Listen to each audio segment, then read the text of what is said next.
Hey guys, what's up? We're here today talking about a couple plays. We're going to be looking at something that I tend to look at, but is not talked about too much, and that is the lovely, lovely, wonderful world of flat control. So let's get to it. We're going to look at two plays today. So kind of set our base again up here. We've kind of got our general stuff we look at: down, distance, what the gain is, and the personnel being used. It's 12 personnel, so it's one running back, two tight ends, like we got there and there, and then you assume then that's two wide receivers, 1, 2. You got those up there. So what they're going to be doing on this play is going to be kind of a divide look, where they kind of follow each other up and then split. Really cool design here. This one upsets me a little bit just because this is really cool. They're sending the fullback out from the middle of the line and they're bringing him out over there to kind of get this levels look. Now, I'm not going to ascribe blame anywhere because I don't know what the play call is. There was a mix-up. This happened twice. We're not going to look at the second instance, but this happened twice on the day where Jones, I think it was Jones both instances, goes this side and play action goes this side. So there's a miscommunication there. We'll talk about that in a second. So let's look at the play, and then we'll kind of talk about, I think it's Judon is the guy we're really going to be looking at here. So again, we got the divide up top. I'll speed this up a little. There we go. All right, so we've got, they're starting to split. They've got this little post corner. Look here. DeGuara has come out from the backfield. He's coming this way. There's no one down here. So you talk about flat control. You know, a lot of times that you leak out that guy from the backfield late, and you look at that as like it's a check down. It's a check down option. Like, yes, that flat often works as a check down, but it also works as flat control. So you need something. We'll look at, again, it was Judon.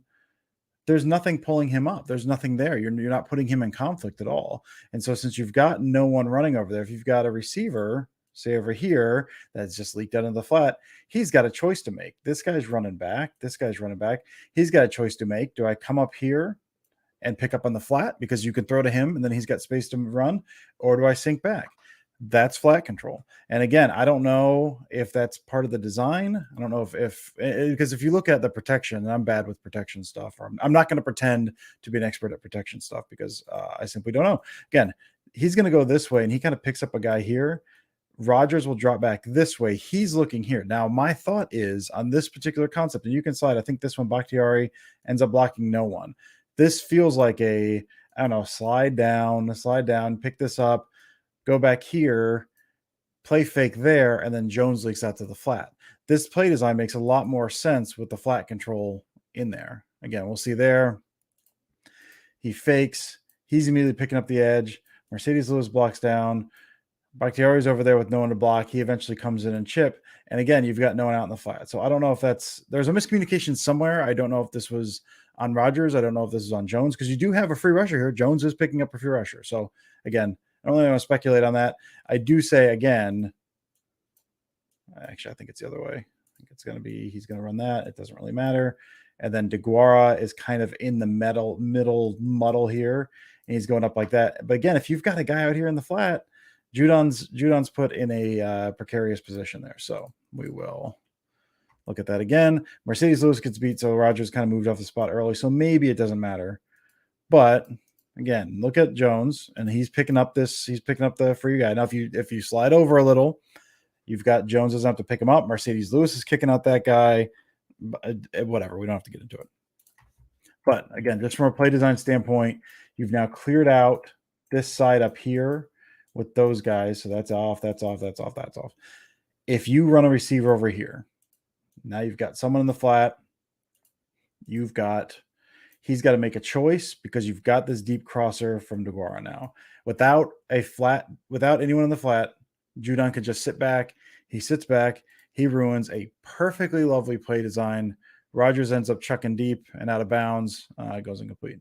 So we'll look at this again because you can see from this angle again, you can kind of see the mix up in the handoff here, and DeGuara kind of leaking out and all that stuff. So again, they kick out. They're all kicking out that way. You kind of get that double team in there. He's blocking down. He's going that way. Rodgers is going that way. No one's leaking out in the flat. Judon is able to just drop right back as DeGuara kind of leaks through the line there. So again, really cool play design. I do hope we see this again. And again, I don't know who this is on, but it does feel like this concept works a little better with a flat defender there, because you are kind of you're flooding that side anyway, right? You've got the 2 deep routes, you've got that crosser route coming across there, so you're flooding that side, which means you're trying to put those guys. You're putting straight on the defense. You're putting conflict on them anyway. A little extra conflict, put them in the flat, pull the guy up, and then you open the crosser. So I say that, and now we see what it looks like with a little flat defense here, or flat control. So this is going to be 12 personnel. This is late in the game. So this is, let me see, I have it pulled up. So this is 2nd and 7. We got that up top. And this is 6:05 remaining in overtime. So this is the second down. This is the second play of the Packers, the drive that ended up winning the game.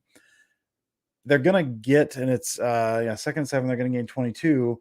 It's going to be kind of, I think, these deep curls, I think, here. But again, the difference is going to be in the flat, and we'll kind of see how that influences the defenders here. He's going to take off on the outside. That's Lazard on the top. There he is. So he's pushing back. So that's the goal. You push back vertically. You come back. You're trying to push this guy back.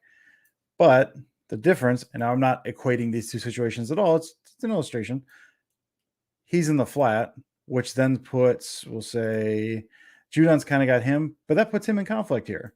He can't with the flat defender here because Judon's up on the, we'll run this back. Judon's up on the run play, and 23 here is on the edge. He initially bites. It looks like he's biting on the play fake, but then he's reading flat after that. So again, reading flat. And see, he kind of bounces a little, but he's looking at the flat. See this little flare out here by Jones, and then 23 goes with him. Now, if Jones is not there, if Jones, we X him out, there's nothing holding him here.